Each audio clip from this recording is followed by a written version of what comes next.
আসসালামু আলাইকুম। যারা সিলেট জাফলং যে দ্বিধাদ্বন্দ্বতে পড়েন যে কোথায় থেকে কোথায় ঘুরবেন, আমি তাদেরকে বলতেছি, এই যে সামনে এই বড় পাহাড়টা, এটা হলো মেঘালয় পাহাড়। ওখানে জিরো পয়েন্টটা পর্যটক যখন যায়, ওখানে মেন পর্যটক এরিয়া।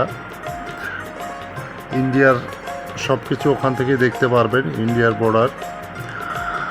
আর এখান থেকে যে বামে এখানে এখানে পানি যখন আসে তখন এই নদীটা ভরাট হয়ে যায়। এই যে কন্যার ঘেঁষে এখানে মায়াবী ঝর্ণা আছে, এই সোজা এখানে মায়াবী ঝর্ণা। আর পাশেই আছে হলো খাসিয়াপল্লী জমিদার বাড়ি।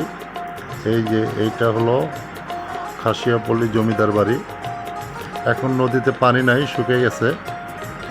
যারা যাবেন সিলেট জাফলং, অবশ্যই এই জায়গাগুলো ঘুরে দেখবেন।